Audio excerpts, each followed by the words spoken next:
Tá todo mundo vendo aí? Uhum. Então vamos lá.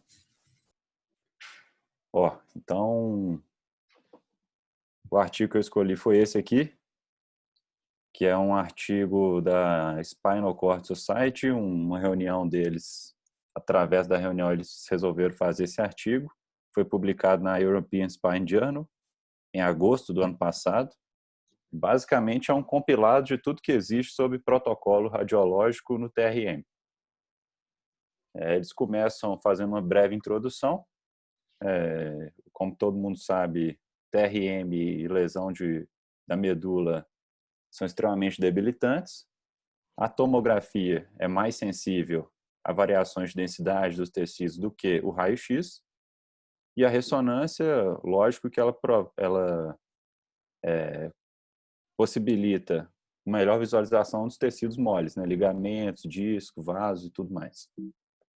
Em breve introdução, e o objetivo do trabalho é fazer uma revisão sistemática, uma revisão da literatura, desculpa, e analisar a literatura existente em relação a modalidades de imagem no TRM e indicações. Então, eles fizeram uma revisão no PubMed com esses termos, essas keywords, e pegaram todos os artigos entre 1980 e 2017, então 37 anos de artigo.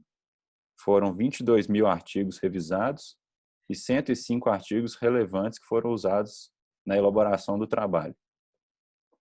Então, eles começam fazendo uma revisão sobre tudo. Inicialmente, eles dividem em trauma cervical e trauma tóraco-lombar. Em relação ao trauma cervical, o que eles acharam nessa revisão? Então, quem que deve ser submetido à neuroimagem no trauma cervical? Existem dois protocolos maiores, que são o Nexus, que é mais antigo, mas que defende que radiografia, então o Nexus ainda é de radiografia. A radiografia da coluna cervical é indicada para pacientes com trauma, a não ser que todos esses critérios estejam presentes. Então, paciente que não tem dor na linha média cervical, não tem sinais de intoxicação, está um Glasgow 15, um nível de alerta normal, não tem nenhum déficit neurológico focal e não tem lesões distrativas, dolorosas, esse paciente não precisa, então, de imagem da coluna cervical. Todos os outros, então, têm que ser submetidos à radiografia da coluna cervical segundo o Nexus. Outro é o Canadian Cervical Spine Rule, que é os Canadian C-Spine, que é o CCR, que coloca aqui pacientes com idade maior ou igual a 65, então aqui já inclui a idade, ou com mecanismo de trauma perigoso, que eles não colocam o que é, ou parestesia nas extremidades, têm que ser submetidos à imagem da coluna cervical. Paciente que está andando, está sentado tranquilo no pronto-socorro, com traumas leves, que consegue movimentar o pescoço normalmente, não precisa de exame de imagem, a princípio. Então, segundo o Canadian C-Spine, esses são os critérios para fazer imagem ou não no paciente com TRM. Eles colocam num artigo mais recente que a sensibilidade e a especificidade dos critérios do Canadian C-Spine foram melhores do que o Nexus. Então, seguindo o Canadian C-Spine, você reduz a taxa de radiografia e consegue ter uma sensibilidade maior através do exame clínico. Em relação, então, a qual imagem pedir, tomografia ou radiografia no trauma cervical? Esses foram os trabalhos que foram inclusos nos estudos. Então, a maioria dos artigos, o nível de evidência baixo, nível de evidência 4, série de casos prospectivos, só uma meta-análise, o nível de evidência 3, o resto tudo, nível de evidência 5, nível de evidência 3.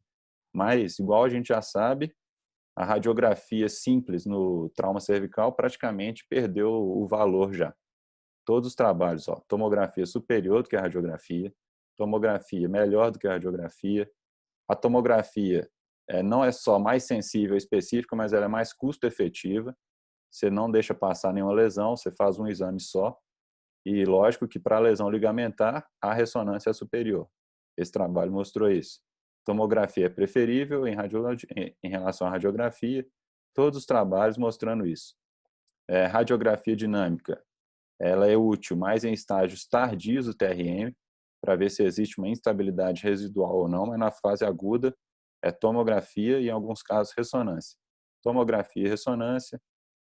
Radiografia deve ser reservada para casos em que a tomografia não está disponível. Então, basicamente é isso. Esse trabalho também colocou que a ressonância cervical em pacientes com doença degenerativa avançada tem seu valor no TRM. E o Vaccaro, nesse estudo de 2007, coloca também a ressonância como importante na classificação de lesões subaxiais, né, que é o SLICS, que avalia o complexo disco ligamentar.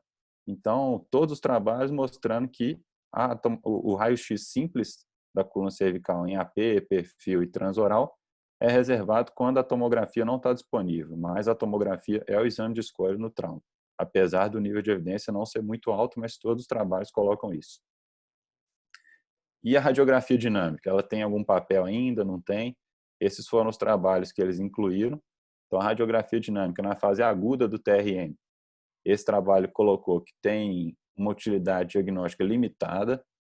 Esse trabalho não foi definitivo, colocou que é necessário um estudo prospectivo maior. Radiografia dinâmica da coluna cervical adiciona pouco à avaliação do paciente no trauma contuso cervical. E esse trabalho falou em relação a tirar o colar cervical. Então, o colar cervical pode ser descontinuado depois de uma ressonância normal, dentro de 72 horas do trauma, ou radiografia dinâmica adequada negativa. Esse foi o único trabalho que colocou isso. Um raio-x dinâmico normal, você pode tirar o colar cervical, mas um nível de evidência muito baixo. Então, quando que a gente pode descartar até um trauma, uma lesão cervical num paciente alerta, segundo esses estudos? Então, para paciente que está acordado, responsivo, com dor cervical, mas sem déficit neurológico e com a tomografia normal, você pode conduzir de várias formas, mas todas com um nível de evidência limitado. Você pode tirar o colar cervical, então tomografia cervical normal, você pode tirar o colar. Ou você pode fazer uma ressonância dentro de 72 horas, ou uma radiografia dinâmica, e aí então tirar o colar cervical, segundo esses estudos, que é o que eles colocam aqui. E no paciente que está obnubilado, que não está alerta ou que você não consegue examinar, né? Esses foram os trabalhos que avaliaram isso. Pacientes inexamináveis, digamos assim, todos também com nível de evidência baixo, mas todos colocam que a tomografia é o exame de escolha, em pacientes que você não consegue examinar, tomografia é o exame de escolha, radiografia dinâmica não deve ser usada e não é custo efetivo, porque você vai deixar passar lesões. Radiografia dinâmica não é mais uma opção para paciente que você não consegue examinar. Aqui coloca que a tomografia é recomendada, mas você pode fazer radiografia em alguns casos, se você não tiver tomografia disponível. Raio-x dinâmico não tem um papel na avaliação de pacientes com trauma que não estão em Glasgow 15 ou que você não consegue examinar. A tomografia com ressonância nesse estudo, eles colocaram que é melhor em relação à tomografia sozinha. Esse trabalho coloca que uma tomografia normal de coluna cervical no paciente com trauma contuso é suficiente para você conseguir excluir lesões instáveis da coluna cervical, e aí você poderia tirar o colar cervical. Né? Aqui coloca a ressonância como segura e confiável para excluir lesões da coluna cervical em pacientes que estão obnubilados ou que você não consegue examinar, que estão em coma. E aqui coloca que a ressonância é preferível em relação à radiografia dinâmica. Então, mais uma vez, mostrando que o raio-x perdeu espaço no trauma, todos os estudos com essas mesmas conclusões, mas um nível de evidência relativamente baixo. Aqui, mesma coisa, pacientes que não conseguem examinar, eles colocam a ressonância como uma escolha, quando a tomografia está normal. Mesma coisa, aqui eles colocam que a ressonância não é necessária, e a tomografia normal já te permite tirar o colar cervical. Mesma coisa, uma tomografia normal permite tirar o colar cervical. Então, todos os estudos colocando isso. Basicamente, uma tomografia é o exame de escolha e ela estando normal, você está autorizado a tirar o colar. Alguns trabalhos colocam que a ressonância seria uma boa opção, mas todos colocando o raio-x como segunda opção, só se você não tiver tomografia e ressonância disponíveis. E em relação a exames de imagem da artéria vertebral, uma pesquisa, então, de lesão da artéria vertebral no trauma cervical. Aqui eles colocam que o screening para lesão de artéria vertebral, esse trabalho de 98, tem um papel importante na identificação da lesão e na anticoagulação precoce, mas que o papel de endovascular ainda é limitado e não foi bem definido. A angiotomografia é o exame de escolha. Pacientes em alto risco para trauma contuso de carótida ou vertebral devem ser submetidos à angio-TC. O sinal do cinto de segurança cervical não deve servir como indicador isolado para você fazer ou não a angio-TC. Então, o sinal do cinto de segurança não é um sinal fidedigno para avaliação de lesão de carótida ou de vertebral. Pacientes que têm estenose de forame transverso devem ser submetidos a angiografia precoce, segundo esse estudo. Mais uma vez, mecanismos de trauma de alto risco têm que ser submetidos à angiotomografia para avaliação de artéria vertebral. Então, a maioria dos estudos colocam isso. Achados do ultrassom não são patognomônicos, mas podem ajudar na suspeição clínica.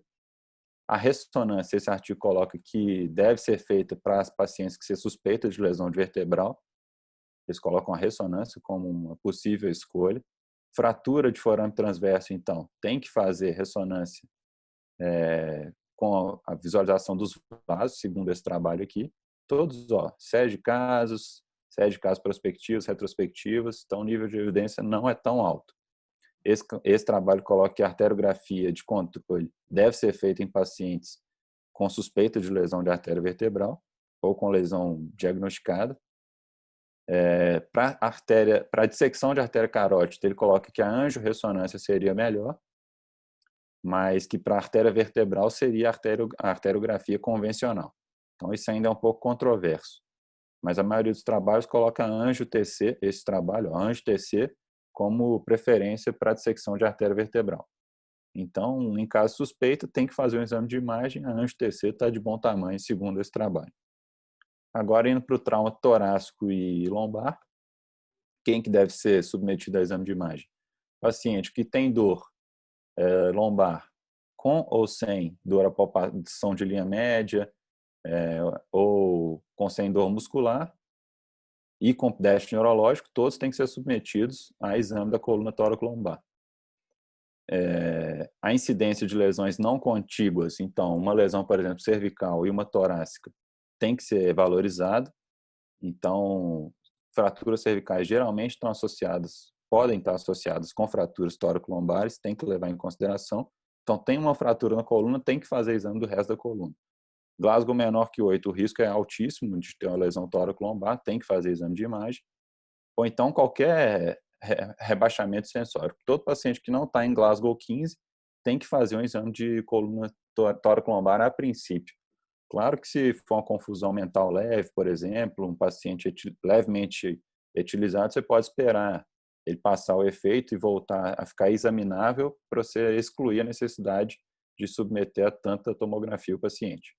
Né? Intoxicação por álcool ou outras drogas, você perde a avaliação do paciente, então você tem que descartar trauma tóraco-lombar.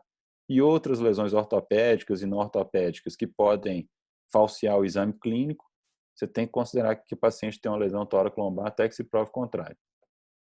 Mesma coisa, tomografia ou radiografia. Mais uma vez, todos os trabalhos colocam que a tomografia é superior à radiografia. A radiografia praticamente não tem papel no trauma tóraco-lombar. Alguns trabalhos colocam que existe uma tomografia que eles colocam já uma reconstrução. Se faz tomografia de tórax, de abdômen, já com um protocolo de trauma, e na reconstrução multimodal, você já consegue ver a coluna de forma satisfatória. Mesma coisa aqui, tomografia de tórax, abdômen e pelve, você já consegue fazer o corpo inteiro, então, num caso de um trauma grave ou um paciente em rebaixamento sensório grave, você faz uma reconstrução da coluna e é um exame mais sensível do que a radiografia. A gente acho que não tem aqui no Brasil tanta experiência com esse tipo de tomografia. Pelo menos a gente vê que faz separado. Tomografia de tórax e coluna torácica são dois exames separados. Né? Mas basicamente é isso. Tomografia para os pacientes que têm suspeita de lesão tóraco-lombar. E lesões não contíguas, então, igual já comentei, o trabalho coloca isso. A incidência de lesões não contíguas na coluna vertebral é em torno de 20%. Então, paciente que tem uma lesão, 20% deles vão ter outra lesão ao longo da coluna. Tem que ser suspeitado na presença de traumas de alto impacto ou na presença de fratura vertebral em qualquer nível. Os mais comuns são fraturas na torácica e na lombar, essa combinação torácica e lombar. Então, uma fratura na torácica e uma lombar em 25% dos pacientes. Depois, cervical e torácica em 17%. Depois, cervical e lombar em 10%. Eles colocam que uma opção é você fazer o screening com ressonância. Então, se achou uma lesão, por exemplo, cervical na TC, você faz ressonância da coluna inteira para não precisar fazer tomografia do corpo inteiro do paciente. É uma possibilidade para você descartar lesões não contíguas. Então, eles fizeram um protocolo que até tem um site dessa Spinal Cord Society, depois eu posso mandar para vocês, tem no artigo, e eles colocam, basicamente, resumindo tudo isso, que é o seguinte, em pacientes, então, no trauma cervical, o paciente que está alerta, você pode tirar o colar cervical se não tiver alterações no exame de imagem, e se o paciente tiver assintomático, ou uma radiografia dinâmica normal, né, adequada, ou uma ressonância normal dentro de 48 horas do trauma, ou quando o médico achar conveniente. Então, realmente, o nível de evidência é baixo, cada um faz de um jeito, mas isso é o que eles recomendam. Em pacientes que você não consegue examinar, a tomografia da coluna cervical é mandatória, tem que fazer. Pacientes que você não consegue examinar, você pode tirar o colar quando? Quando você tem um exame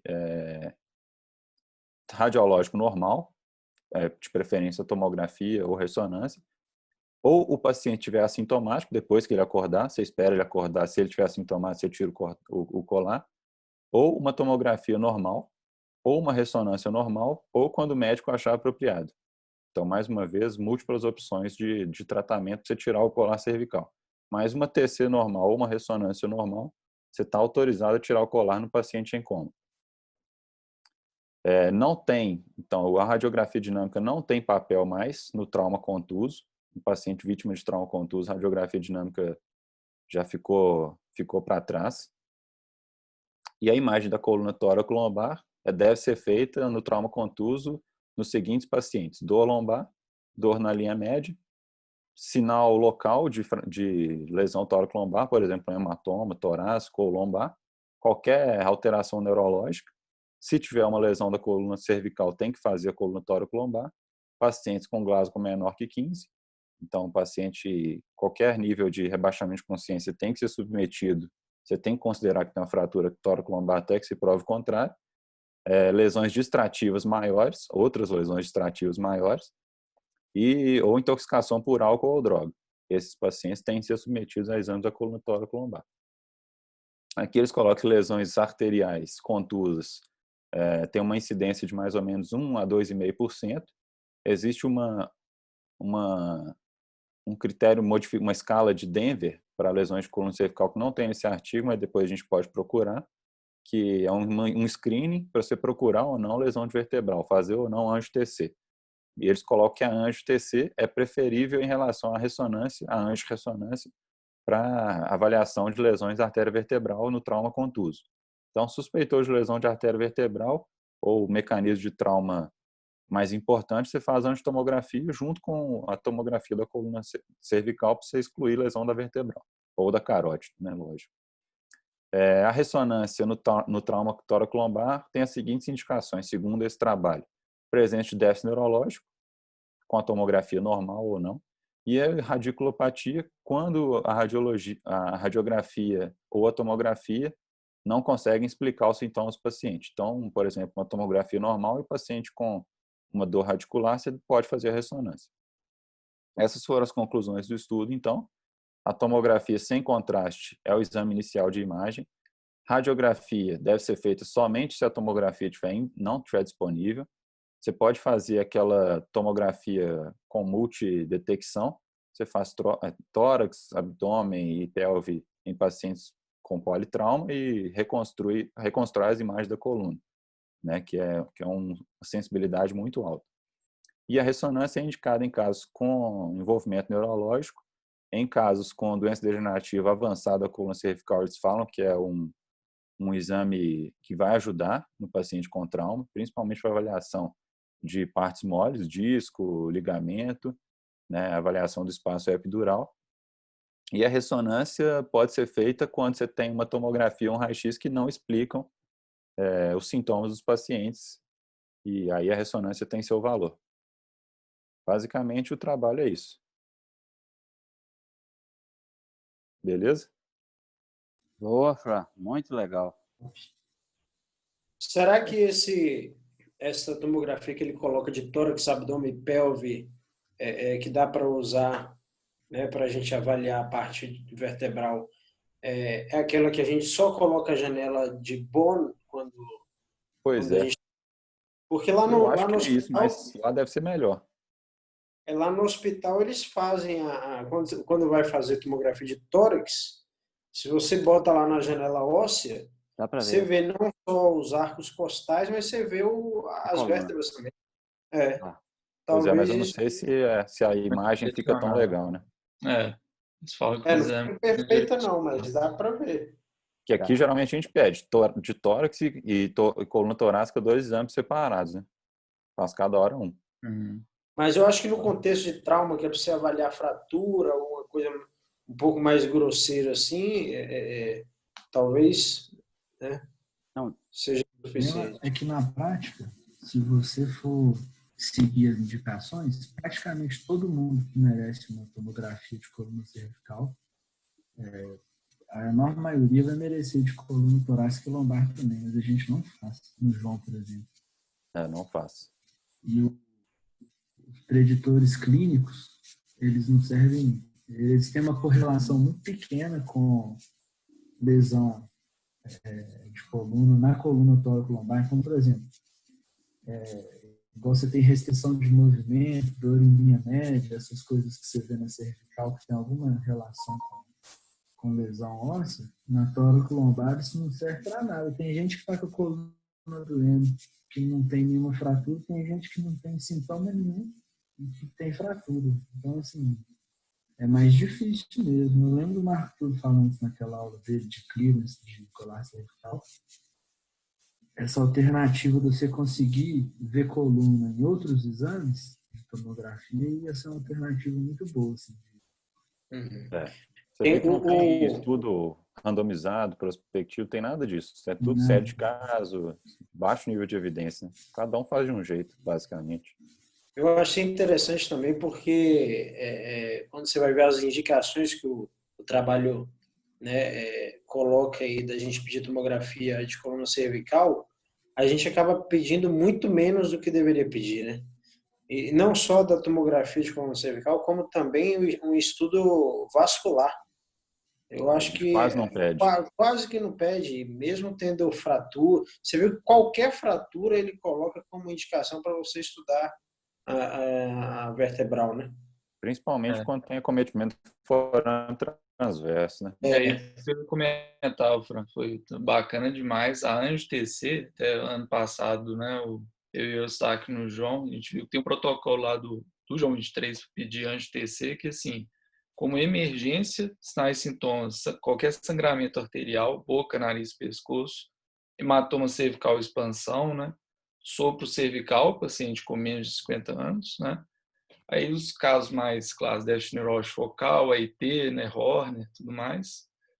E fatores de risco também, fratura Lefort tipo 2 e 3, né, as fraturas principalmente de maxila, mandíbula, igual o Zeca falou também, fratura de C1 a C3, qualquer fratura também indicado. Principalmente forame transversário, fratura de corpo também, enforcamento com anóxia, e tatuagem traumática de cinto de segurança. Legal. É. Fran, ele foi menos agressivo do que o ATLS para fazer exame de cima e embaixo, né? Também achei. Eustáquio que é bom no ATLS, né, Eustáquio? Já fui. Não, eu lembro mais ou menos. Quais são as indicações de fazer exame de cima e embaixo no ATLS? Você lembra? Eu lembro que eles frisam muito esse negócio de você ter uma lesão em qualquer lugar do neuroeixo, tem que fazer tudo, sem exceção. Ótimo, vou mostrar aqui o que eles colocam. Gente não examinável também. Déficit neurológico. Que não está Glasgow 15 também. Da cervical a gente já viu, né? Mas o que eles colocam aqui é isso, da tórax-lombar. Mas o ATLS ele é mais agressivo, então é morte na cena do crime, jogado para fora do carro, queda de mais de 2 metros de altura. Jogado para fora do carro. 3 metros, mais de 3 ejeção metros. de veículo, alta velocidade, moto e atropelamento. E morte na cena do crime, Ele é mais agressivo. Aqui foi mais tranquilo, né? Foi só lombalgia, sinal de trauma, Glasgow abaixo de... O Canadian também, ele tem um Esse negócio, Glasgow eles abaixo fazem de todo mundo, o Canadian City Road, todo mundo com mais de 65 anos ganha tomografia. Você falou naquele Da cervical. Eu achei... Diga, Steph. É isso mesmo. Acho que ele mudou um pouco em relação àqueles outras atualizações do Neurosurgeon, né, François, de 2012 e 2012. Também é mais um artigo de revisão mesmo. Ele basicamente não tem muita novidade, não. Agora, ele fica meio... Ele é mais cauteloso no clearance do colar cervical aí, no cara que está mantendo dor, né? Tem lugar que fala assim, se fez tomografia, tá normal, velho, pode tirar sem medo. Ele foi mais... Muitos trabalhos colocam isso. Ele foi no meio do... Ele foi meio borderline, né, Fran? Até critério médico, cadê? Não, esse aqui é em paciente que está acordado. Não, outro que você deixou assim, a critério médico, tem a última opção. É isso mesmo. É o cara acordado com dor no pescoço. Aqui, ó. Tira ou não tira? A linha média, né? Paciente acordado. Exame de imagem normal e todos esses critérios, né? Interessante que ele é contra o dinâmico, mas ele insiste no dinâmico na hora que ele vai tirar o colar. Eu não entendo. Nessa hora ele colocou isso. Ele acaba colocando sempre como indicação aí o exame de imagem normal, né? Eu não vejo ele falando de não fazer exame de imagem. Aí é aqui, ó. Aí são esses aqui, ó. Segundo o Nexus é isso. Paciente sem dor cervical, sem intoxicação, alerta, sem déficit neurológico, sem outras lesões distrativas, você não precisa fazer exame de imagem da cervical. E a lesão distrativa seria de onde? É alguma lesão que está doendo muito, por exemplo, bacia, a exposta do quebrou fêmur. Fêmur, bacia. Entendi. E segundo o Canadian Cervical Spine é isso aqui, ó. Quem não precisa fazer, o cara está sentado no pronto-socorro, umas traumas simples, consegue mexer o pescoço, rodar e fletir normalmente, estender normalmente, dor sem ser na linha média, não precisa fazer exame de coluna cervical. A gente adota isso aí no pronto-socorro, né? Mais ou menos. Mas a idade a gente às vezes não considera, não.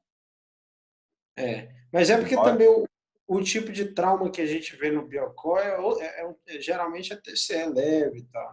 Mas esse cara de ontem, por exemplo, caiu da cadeira e quebrou C1 e C2. Baixa energia, mas é idoso, né? Pois é. Idoso tem que fazer. Porque C3, C7 é fixo. Só quem mexe é C1, C2. Então tem que fazer. Acima de 60 anos tem que fazer. E você fez estudo vascular, François? Não, isso aqui, tomografia. Não, eu digo esse paciente. Não, esse é do Marco Túlio. Eu achei o negócio do Denver. Quer que eu mostre aqui, Fran? Pode. Deixa eu parar aqui. Compartilha. Esse idoso de ontem fez angio-DC? Não fez. Era uma, né? Deixa eu mudar de lugar aqui para carregar esse. Luxação também, eu acho que não tinha nada escrito, mas eu acho que quando tiver luxação ou subluxação de qualquer nível, é interessante fazer um estudo vascular, né? Porque você meio que estica a vertebral. Tá vendo aí, Fran? Com certeza tem muito mais lesão de vertebral do que a gente diagnostica. Tá vendo aí? Mas o que isso vai ser clinicamente relevante, a gente não sabe, né? E o que vai mudar no tratamento. Acho que o Lucas falou muito bem, tá vendo? Ele leva em consideração aí sinais e sintomas e fator de risco. Acho que o Lucas falou, né? Lefort, parabéns, Lucas. Lefort 2 e 3, base de crânio, lesão axonal difusa, fratura cervical, lesão cerebral, fratura do cinto de segurança, e os fatores, sinais e sintomas, hemorragia arterial, como é que chama? Escoriação. Cervical, hematoma cervical no pescoço, déficit neurológico focal. Acho que o Lucas falou isso. Acrescentou stroke no CT, né? Interessante, Mas stroke no CT é difícil, cara. Isso geralmente não vai ver na às vezes no João 23 aparece. O paciente teve um trauma, aí você vê a tomografia de crânio, tem uma hipodensidade. Aí você faz anjo terceiro, secou a carótide ou a vertebral. Aparece muito lá no João. É legal. Mas o que ele faz é isso, sinais e sintomas e o fator de risco para pensar em lesão vertebral. Super legal. Bom demais. Acho que foi muito bom, né? A gente faz pouco lá, mas também o tipo de paciente que chega a nossa é diferente do HPS, né? Só trauma bobo, geralmente. Só trauma bobo, mas os traumas do HPS atenção para a idade, e vale a pena a gente ficar atento a isso. Mas bem, até no HPS está diminuindo esses traumas, né? O Covid conseguiu tudo, até diminuir trauma, impressionante. E lá no os traumas hospital, agora estão diferentes, né? Os traumas agora estão sendo por outras coisas, mais gente caindo dentro de casa. No hospital, os cirurgiões que fazem o primeiro atendimento nunca pedem exame da coluna, a gente tem que ficar esperto também. O cirurgião, não sei o que ele faz, né? Não põe colar cervical, perigo. Eu acho que valeu, né, gente? Tem alguma dúvida, Fran, para mostrar a gente? Qual é a mensagem para casa aí, Fran? E Eustáquio?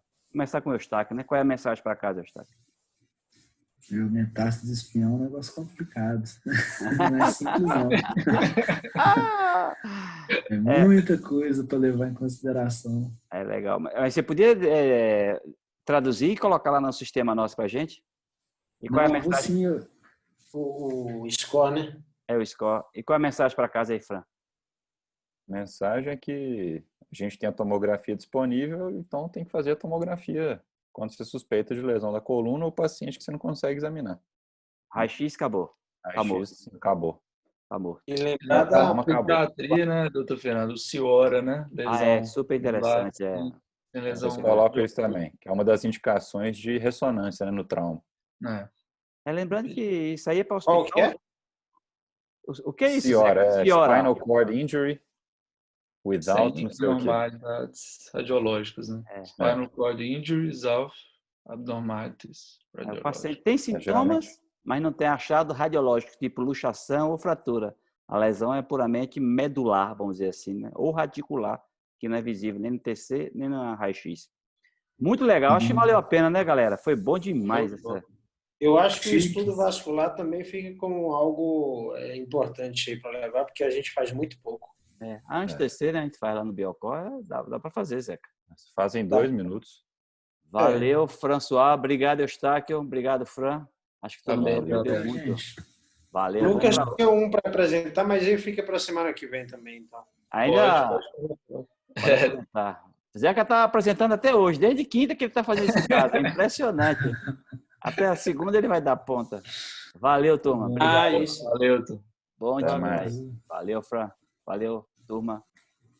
É um negócio que foi feito para os R1 e eles não estão aqui. O jovem tem que acabar, né, Eustáquio? O jovem dinâmico. O Igor mandou aí que o plantão tá matando ele lá. Coitado. Mas tem um R1 só, gente? O outro é de férias. Ah, outra de férias, é mesmo. Pedro Igor.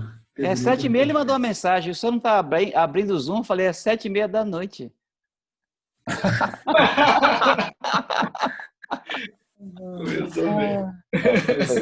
Essa foi boa. Valeu, turma.